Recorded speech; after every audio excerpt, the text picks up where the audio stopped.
Assalamualaikum warahmatullahi wabarakatuh. Jumpa lagi dengan saya Robit Fahmi di channel Analisa Politik.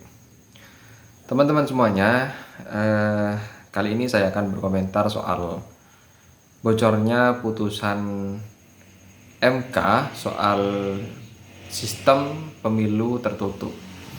Jadi baru-baru ini Denny Indrayana dia melakukan press conference, bukan press conference ya, tapi saat diwawancarai oleh media, dia mengatakan bahwa dia dapat bocoran dari informan yang tidak perlu diragukan lagi kredibilitasnya, bahwa MK itu bakal memutuskan pemilu tertutup. Jadi kata Denny Indrayana ini, putusan ini seiring dengan ada 6 hakim MK yang setuju dan 3 yang menolak sistem tertutup. Nah, seiring dengan bocoran yang disampaikan oleh Denny Indrayana ini, akhirnya banyak politisi kemudian tokoh-tokoh nasional turut bersuara.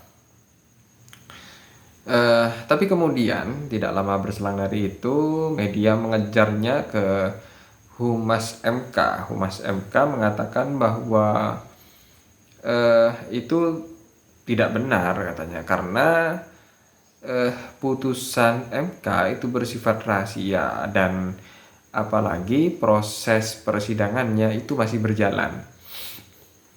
Nah, namun anehnya ini, ketika Menko Polhukam yaitu Mahfud MD, dia tiba-tiba melakukan press conference dan memerintahkan Polri untuk menyelidiki kasus pembocoran yang dianggapnya ini sebagai rahasia negara.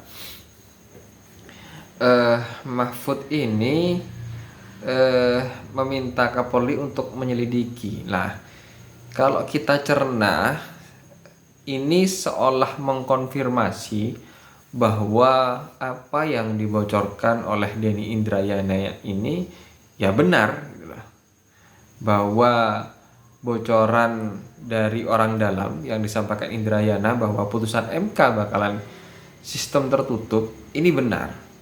Jadi perintah dari Menko Polhukam kepada Polri ini ini seolah mengkonfirmasi kebenaran yang disampaikan oleh Denny Indrayana. Padahal sebelumnya Humas MK itu mengatakan bahwa proses persidangan masih berjalan gitu. Nah, harusnya tidak kemudian memerintahkan Polri untuk melakukan penyelidikan, tapi menunggu dulu putusan MK ini benar apa tidak, tertutup atau terbuka. Tapi kalau kemudian putusannya tertutup, maka Denny Indrayana ini benar melakukan pembocoran rahasia negara. Tapi kalau kemudian nanti putusannya tetap terbuka, maka bisa dikatakan Denny Indrayana ini melakukan undang-undang ITE lah, kira-kira demikian, menyebarkan informasi bohong ya, hoax. Nah, cuman kalau kita lihat terus kemudian banyak akademisi dan lain sebagainya yang mendukung sistem tertutup, ya ini tidak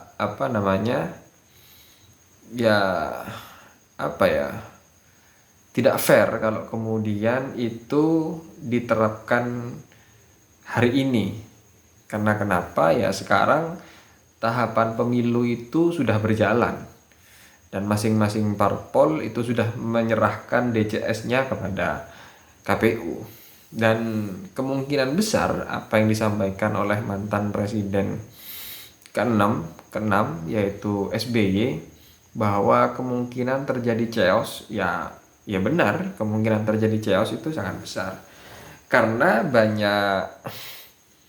banyak caleg yang mereka berada di urutan kelima, keenam, ketujuh, mereka justru ya saya yakin tidak terima kalau kemudian putusan tertutup.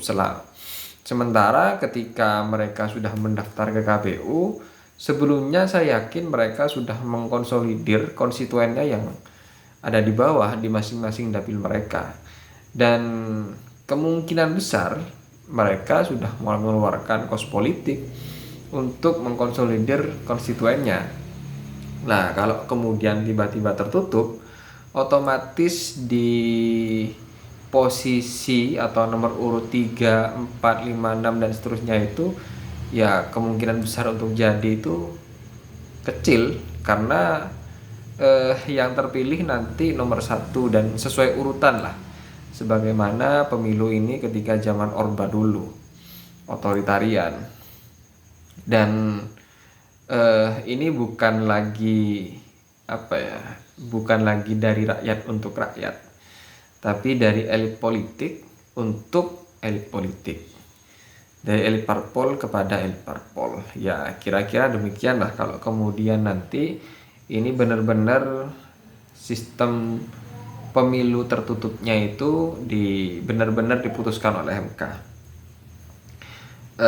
Sebetulnya kalau saya melihat dan menyimak sepintas, yang dipersoalkan itu salah satunya ketika kader parpol itu kalah dengan caleg baru yang mereka lebih punya popularitas daripada kader yang sudah lama berproses di partai politik lah. Ini sebetulnya yang disalahkan itu bukan sistem pemilunya,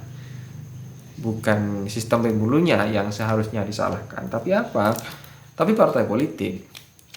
Nah, partai politik kan selama ini tidak mau melakukan kaderisasi yang jelas sehingga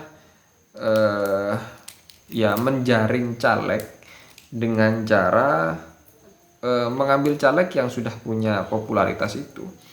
Harusnya kalau yang dijadikan soal itu, jadi partai politik ya harus berbenah. Semisal kalau ingin menjadi caleg, menjadi calon legislatif, minimal berproses atau menjadi kader dulu, berproses di partai selama 5 tahun.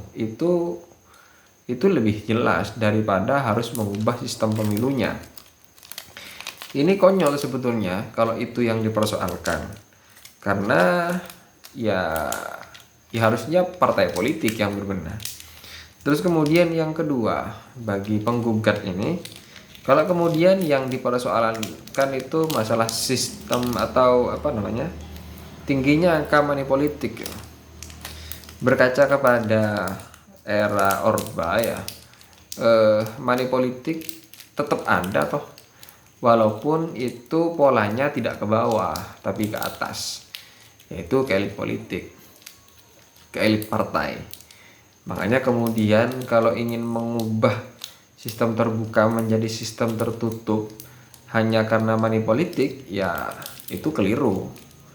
Harusnya ya bukan sistemnya yang dirubah, tapi bagaimana aturannya, terus kemudian aturan mainnya, punishmentnya itu yang lebih dipertegas, bukan sistem pemilunya. Kalau sistem pemilunya itu saya rasa sudah paling baik dengan cara milih langsung dari rakyat, daripada kemudian kita harus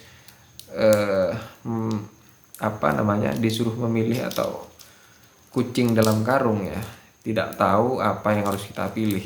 Kita hanya mencoblos partai, kemudian partai politik yang menentukan siapa nanti yang bakalan terpilih menjadi calon DPR. Iya, kalau kemudian yang dipilih itu adalah orang yang paham dapil kita atau daerah kita. Kalau kemudian mereka tidak paham, misalkan diambilkan orang yang jauh, misalkan di luar daerah kita, saya yakin dia tidak bakalan turun ke bawah karena mereka tidak punya konstituen, hanya mungkin pengurus partai politik. Itu pun nanti yang ditemui paling setingkat di level kabupaten, tidak bakalan turun ke level kecamatan, apalagi yang di tingkat ranting, sehingga bukan lagi dari rakyat untuk rakyat, tapi dari partai politik untuk partai politik, dan terutama khususnya elit partai politik. Jadi bagaimana menurut teman-teman? Kira-kira sepakat tidak kalau kemudian kita menolak bersama-sama, menolak sistem tertutup? Dan kalau bisa ya kita buat gerakan saja. Kalau kemudian sistem ini dipaksakan untuk diterapkan, ya kita sama-sama untuk memboikot pemilu dengan cara tidak hadir ke TPS. Dan saya akan melakukan hal demikian apabila nanti sistem ini dari terbuka dirubah menjadi sistem tertutup. Saya pastikan saya tidak hadir ke TPS 14 Februari nanti. Sekian dari saya. Assalamualaikum warahmatullahi wabarakatuh.